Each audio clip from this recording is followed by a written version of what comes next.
Hello दोस्तों, आज फिर से आपका स्वागत है अल्फा इंस्टीट्यूट यूट्यूब चैनल में। और आज हम लोग डिस्कस करने वाले हैं क्लास 12th बायोलॉजी के अध्याय 2 पुष्पी पौधों में लैंगिक जनन में हम लोग आज डिस्कस करेंगे लघु बीजाणु जनन, परागकण और गुरु बीजाणुधानी की संरचना। पिछले लेक्चर में हम लोगों ने लघु बीजाणुधानी की संरचना डिस्कस की थी और आज हम लोग डिस्कस करेंगे लघु बीजाणु जनन, अर्थात लघु बीजाणु का निर्माण कैसे होता है या लघु बीजाणु क्या होता है। उसके बाद परागकण क्या होते हैं और अंत में डिस्कस करेंगे गुरु बीजाणुधानी की संरचना क्या होती है। ठीक है, तो स्टार्ट करते हैं लघु बीजाणु जनन से। ठीक है, तो लघु बीजाणु जनन, लघु बीजाणु जनन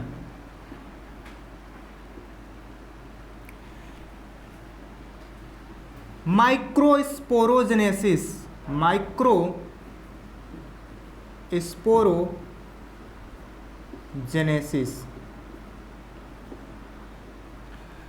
लघु बीजाणु जनन का मतलब होता है लघु बीजाणु का निर्माण। जनन अर्थात निर्माण कैसे होता है। इससे पहले आपको पता होना चाहिए कि लघु बीजाणु क्या होता है।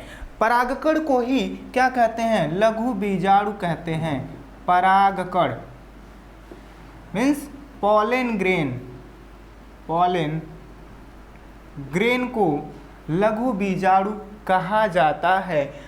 और जो परागकण होते हैं, परागकण का निर्माण या लघु बीजाणु का निर्माण लघु बीजाणुधानी के अंदर होता है। हम लोगों ने डिस्कस किया था लघु बीजाणुधानी की संरचना। ठीक है, इस तरह से स्ट्रक्चर ड्रॉ किया गया था जिसमें 4 लघु बीजाणुधानियां होती हैं। ठीक है, 1 2 3 4। तो लघु बीजाणु का निर्माण लघु बीजाणुधानी में होता है। और लघु बीजाणुधानियां कहाँ पे स्थित होती हैं? जो परागकोश होता है, परागकोश के अंदर, प्रत्येक परागकोश के अंदर 4 लघु बीजाणुधानियां उपस्थित होती हैं। ठीक है, तो आइए देखते हैं परागकण का निर्माण कैसे होता है। परागकण का निर्माण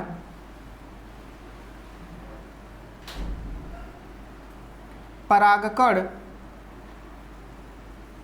मातृकोशिका, परागकण मातृकोशिका, पॉलन ग्रेन,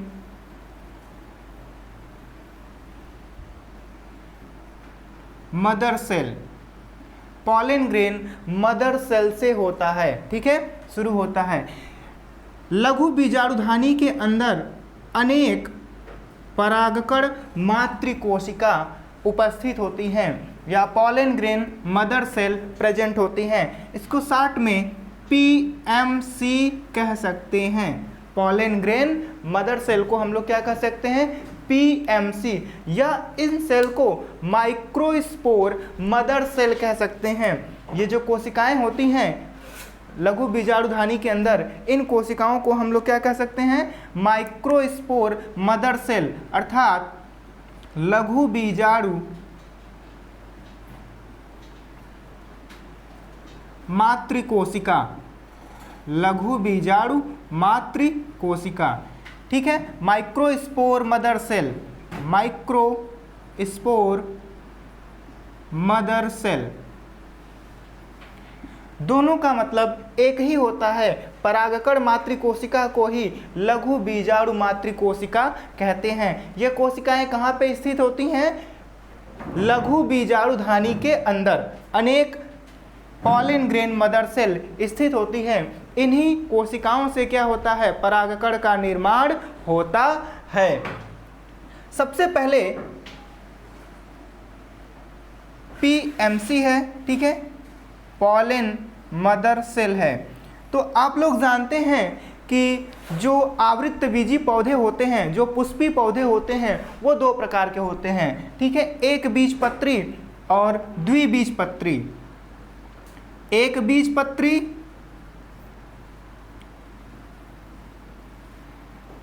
द्विबीजपत्री, द्विबीजपत्री। पुष्पी पौधे दो प्रकार के होते हैं, एक बीजपत्री तथा द्विबीजपत्री। दोनों पौधों में जो परागकण होता है वह अलग अलग प्रकार से निर्मित होता है। कैसे होता है? देखिए, सबसे पहले जो परागकण मातृकोशिका होती है यह सक्रिय हो जाती है और सक्रिय होकर के अर्धसूत्री विभाजन के द्वारा, किस विभाजन के द्वारा? अर्धसूत्री विभाजन के द्वारा परागकण का निर्माण करती है। PMC, pollen grain mother cell,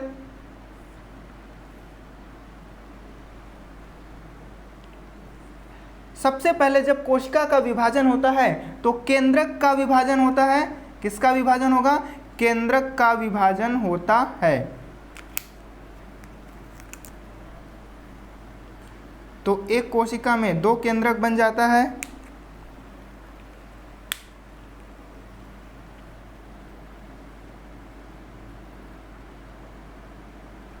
ठीक है, अब यहाँ पर देखिए, जब ये दो केंद्रक बनता है तो इसके साथ साथ जो एक बीजपत्री पौधे होते हैं, इन पौधों में केंद्रक विभाजन के बाद कोशिका भित्ति का निर्माण हो जाता है। ठीक है, इस तरह से इनके बीच में क्या होता है?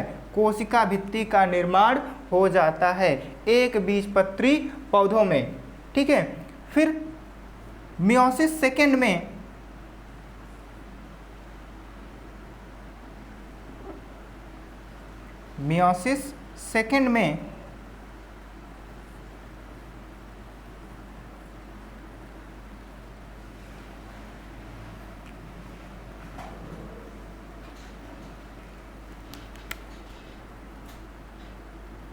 दो कोशिका से चार कोशिकाएं बन जाती हैं। इस तरह से यह एक परागकण का या लघु बीजाणु का चतुष्क बन जाता है। यह क्या बना? लघु बीजाणु चतुष्क।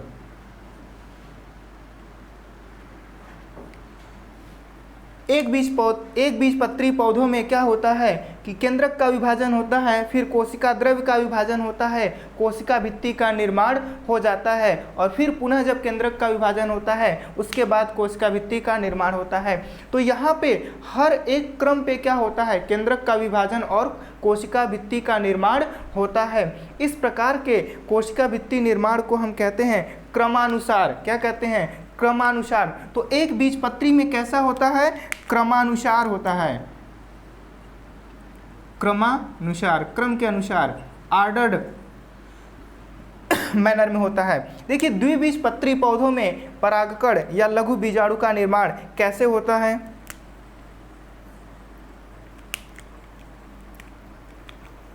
केंद्रक का विभाजन होता है।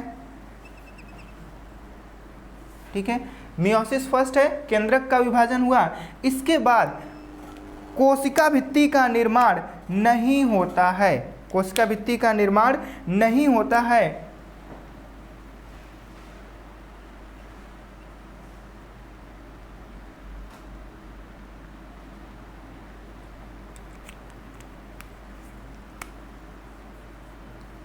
अभी तक कोशिका भित्ति का निर्माण देखिए इनके बीच में नहीं हुआ है।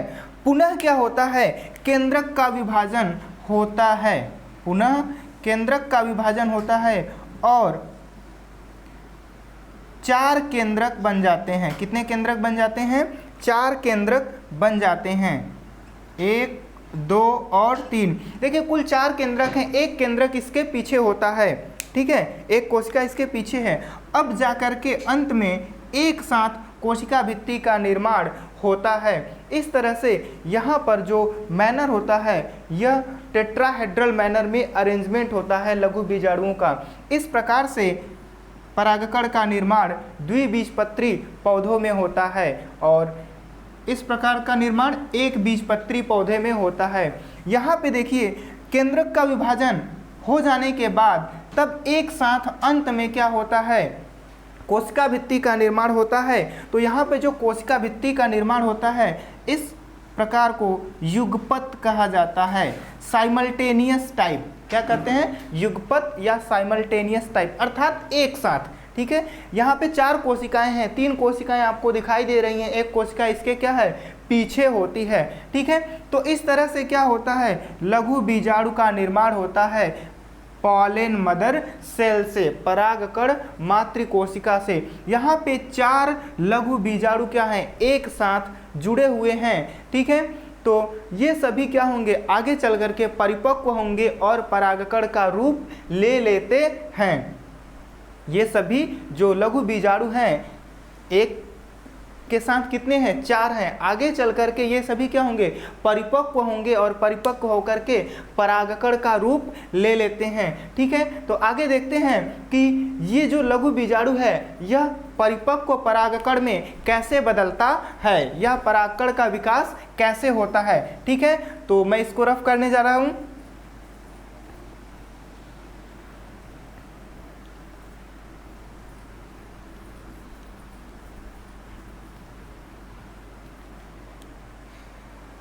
देखिए, अब यहां पर 4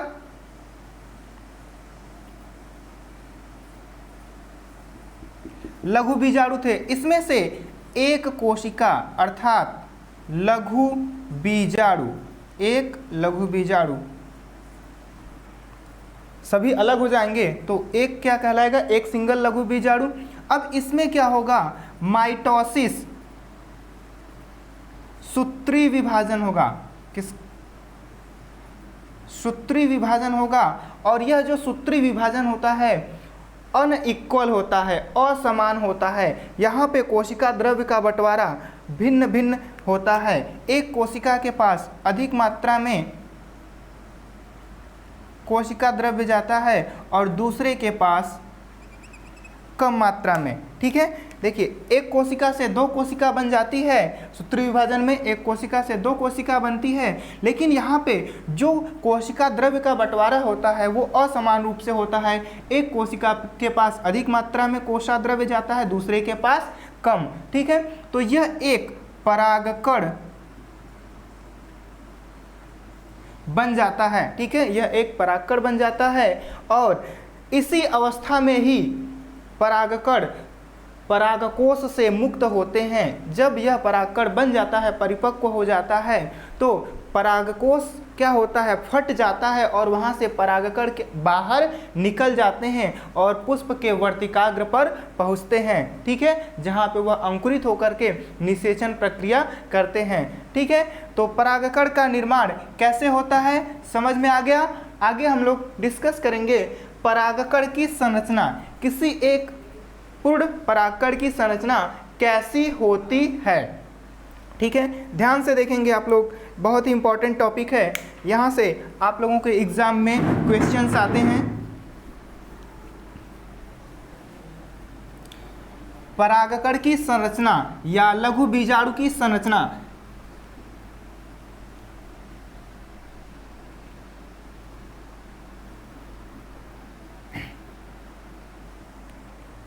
परागकण की संरचना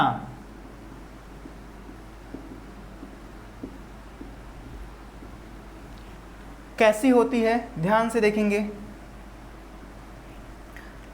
अभी अभी हम लोगों ने परागकण की संरचना बनाई थी, जिसमें हम लोगों ने देखा 2 कोशिकाएं थी। ठीक है,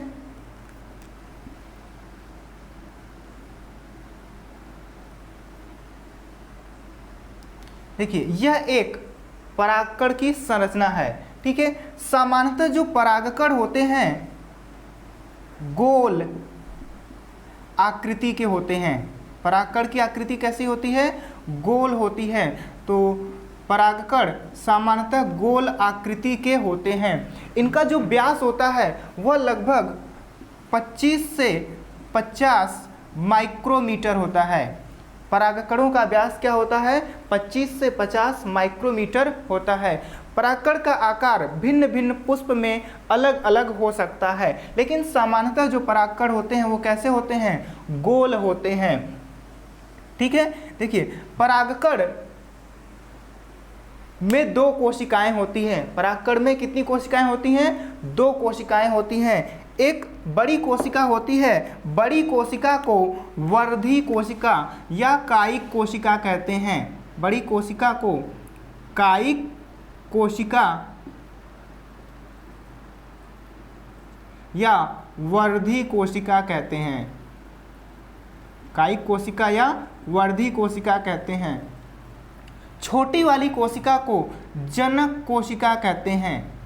छोटी कोशिका क्या कहलाएगी? जनक कोशिका कहलाती है। ठीक है, जो जनक कोशिका होती है यह निषेचन प्रक्रिया में भाग लेती है, और जो कायिक कोशिका होती है इससे परागनली का विकास होता है। जनक कोशिका किसमें भाग लेगी? निषेचन प्रक्रिया में। इससे नर युग्मक का निर्माण होगा। ठीक है, वर्धी कोशिका से परागनली का विकास होता है, परागनली बनती है, पॉलन ट्यूब जिसको कहते हैं। परागकण दो आवरण से घिरा होता है। जो बाहर का आवरण होता है इसे बाह्य चोल कहते हैं। बाहर के आवरण को बाह्य चोल कहा जाता है, और जो भीतर का आवरण होता है इसे अंतःचोल कहा जाता है। अंतःचोल। ठीक है, देखिए दोनों में क्या अंतर है। बाह्य चोल को इग्जाइन कहा जाता है। बाह्य चोल को इग्जाइन कहते हैं। बाह्य चोल कैसा होता है? यह कठोर एवं खुरदुरा। बाह्य चोल कठोर एवं खुरदुरा होता है। देखिए यहाँ से लेकर के यहाँ तक की यह जो मोटाई है बाह्य चोल की होती है, तो यह परत कैसी होती है? मोटी होती है। बाह्य चोल की परत मोटी होती है और यह खुरदुरा और कठोर होती है। बाह्य चोल यहाँ से लेकर के ये आप जो देख रहे हैं बाहर की ओर जो आवरण है यह बाह्य चोल का आवरण होता है। ठीक है, एक ऐसा स्थान होता है जहाँ पे बाह्य चोल बहुत ही पतला होता है या अनुपस्थित होता है। देखिए यहाँ पे बाह्य चोल अनुपस्थित हो गया है। इस स्थान को, इस छिद्र को जनन छिद्र कहा जाता है। जनन छिद्र। इसी जनन छिद्र के स्थान से परागनली का निर्माण होता है या अंकुरण होता है। क्योंकि यह जो कठोर आवरण है यहाँ पे अनुपस्थित है, तो इस स्थान से परागनली आसानी से बाहर निकल सकती है, इसलिए यहाँ से परागनलिका का विकास होता है। बाह्य चोल की जो रासायनिक प्रकृति होती है यह स्पोरोपोलेनिन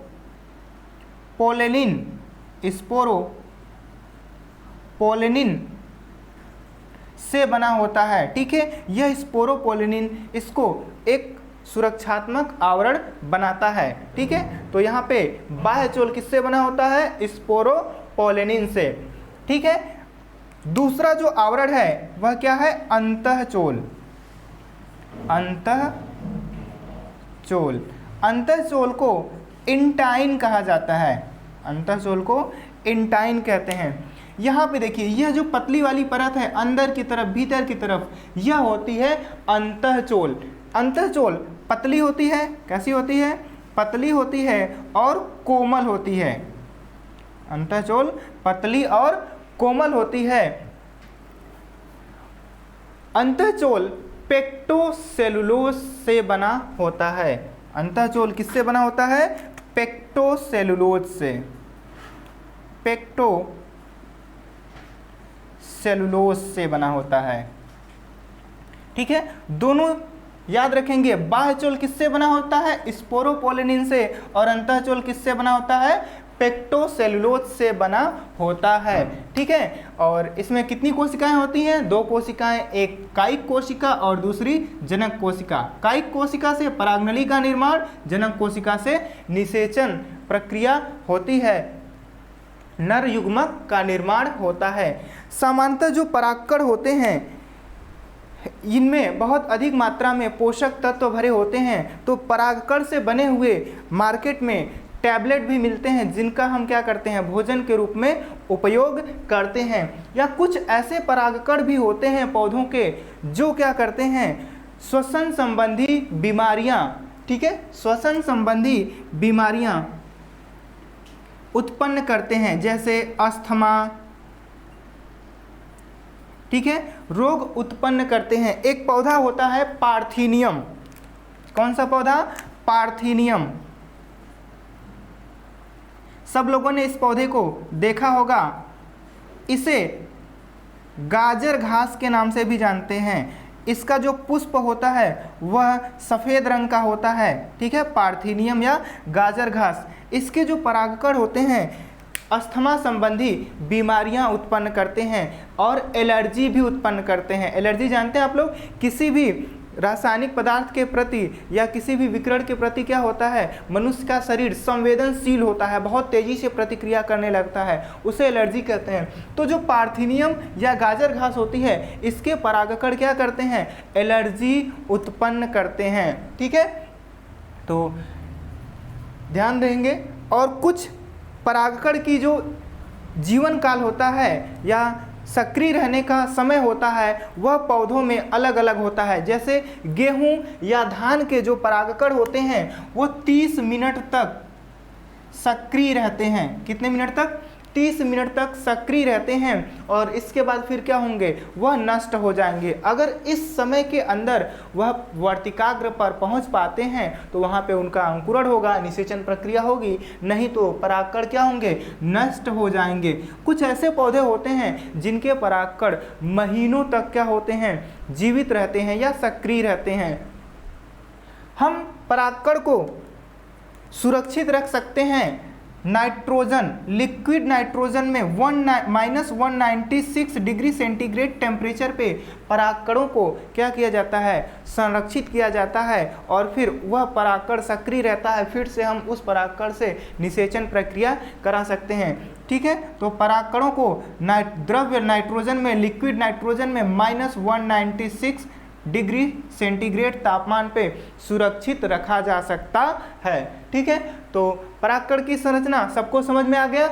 आगे हम लोग स्टडी करेंगे गुरु बीजाणुधानी की संरचना, अर्थात बीजांड क्या होता है, बीजांड की संरचना कैसी होती है, ठीक है। तो इसको रफ करते हैं, आगे देखते हैं। गुरु बीजाणुधानी अर्थात मेगास्पोरेंजियम क्या होता है और इसकी संरचना कैसी होती है।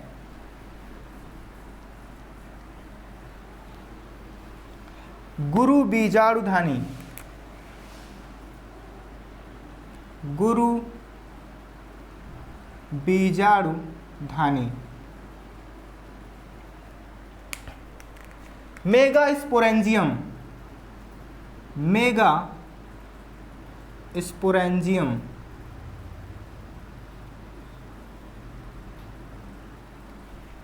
गुरु बीजाणुधानी को बीजांड भी कहा जाता है। क्या कहते हैं? बीजांड, या बीजांड को ही क्या कहते हैं? गुरु बीजाणुधानी कहते हैं। बीजांड को ओव्यूल कहते हैं। क्या कहते हैं? ओव्यूल कहते हैं, ठीक है।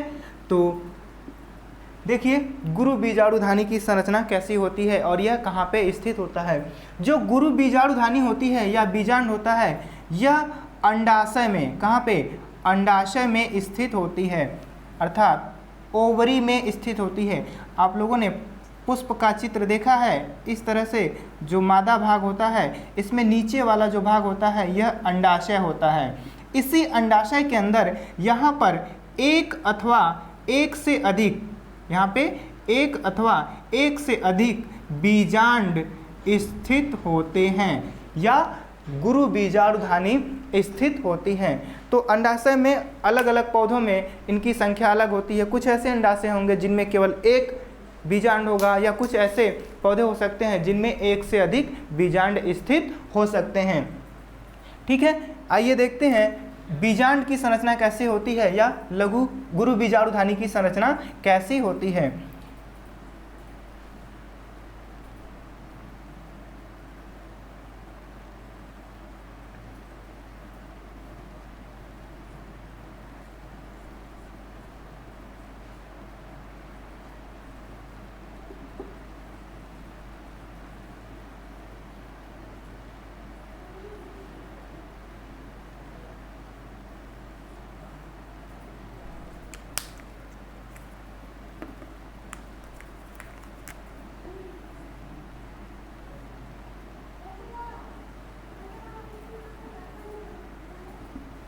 ठीक है, यह एक बीजांड की संरचना है। यहाँ पर देखिए बीजांड की आकृति सामान्यतः गोल होती है, यह आपको गोल दिखाई दे रहा है। बीजांड से ही किसका निर्माण होता है? बीज का निर्माण होता है, और बीजांड के अंदर ही क्या बनता है? गुरु बीजाणु का निर्माण होता है। गुरु बीजाणु धानी में किसका निर्माण होगा? गुरु बीजाणु का निर्माण होगा। गुरु बीजाणु का निर्माण होता है, अर्थात मेगा स्पोर बनता है। गुरु बीजाणु मीन्स मेगा स्पोर बनता है, ठीक है, इसके अंदर मेगा स्पोर बनेगा। अब ध्यान से देखिए इनकी संरचना कैसी होती है। जो गुरु बीजाणु धानी होती है, यह इसका जो डंठल होता है, इसका जो वृंत होता है, इसे बीजांड वृंत कहते हैं। बीजांड वृंत, बीजांड वृंत की सहायता से ही यह पुष्पासन से जुड़ा होता है या अंडाशय से जुड़ा होता है। देखिए यहाँ पर यह इसका बीजांड वृंत है, इसी बीजांड वृंत से यह अंडाशय से जुड़ा हुआ है। बीजांड वृंत बीजांड से जिस स्थान पर जुड़ता है, यहाँ पर देखिए, इसे नाभिका कहा जाता है। इसे नाभिका कहते हैं या हाइलम कहते हैं। बीजांड 2 आवरण से घिरा होता है और इन आवरण को अध्यावरण कहते हैं। यहाँ पे देखिए बाहर की ओर एक आवरण, इसके अंदर दूसरा आवरण, तो यह जो आवरण होता है अध्यावरण कहलाता है।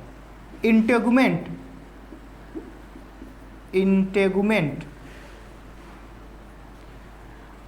आप देख रहे हैं कि कुछ ऐसा स्थान है, यह एक ऐसा स्थान है जहाँ पे अध्यावरण अनुपस्थित होता है। वह स्थान जहाँ पे अध्यावरण अनुपस्थित होता है, इस स्थान को, इस छिद्र को बीजांड द्वार कहते हैं। बीजांड द्वार कहा जाता है, माइक्रोपाइल कहा जाता है। बीजांड द्वार अर्थात माइक्रोपाइल, जहाँ पे अध्यावरण अनुपस्थित होता है। बीजांड द्वार के विपरीत ध्रुव वाला भाग, विपरीत, यहाँ पे इसका बीजांड द्वार का विपरीत भाग है, इस भाग को निभाग या चलेजा कहा जाता है। निभाग या चलेजा कहते हैं। जो बीजांड होता है, इसके बीच वाले भाग को, जहाँ पे मृदुतक कोशिकाएं भरी होती हैं, इस भाग को बीजांड काय कहते हैं। बीजांड काय, बीच वाला भाग, इसका जो शरीर होता है जहाँ पे बहुत सारी मृदुतक कोशिकाएं भरी होती हैं, इस भाग को बीजांड काय कहते हैं या न्यूसिलस कहा जाता है। ठीक है, बीजांड काय या न्यूसिलस कहते हैं। जो बीजांड द्वार होता है, इसी बीजांड द्वार से ही परागनली सामान्यतः प्रवेश करती है। ठीक है, यह एक सामान्य संरचना है बीजांड की, अर्थात गुरु बीजाणु धानी की। इस गुरु बीजाणु धानी के अंदर गुरु बीजाणु का निर्माण होता है या भ्रूण कोष का निर्माण होता है। भ्रूण कोष का निर्माण होता है, इसके अंदर भ्रूण कोष बनता है। यह एक भ्रूण कोष है, इसके अंदर भ्रूण कोष का निर्माण होता है। ठीक है, समझ में आया? तो आज के लिए इतना ही, आज की क्लास में इतना ही। अगली क्लास में हम लोग डिस्कस करेंगे गुरु बीजाणु जनन। ठीक है, गुरु बीजाणु धानी हम लोगों ने पढ़ लिया, तो गुरु बीजाणु धानी में गुरु बीजाणुओं का निर्माण कैसे होता है अगली क्लास में डिस्कस करेंगे। ठीक है, आज के लिए इतना ही, और वीडियो पसंद आया है तो लाइक, शेयर और कमेंट ज़रूर करें। आज के लिए इतना ही।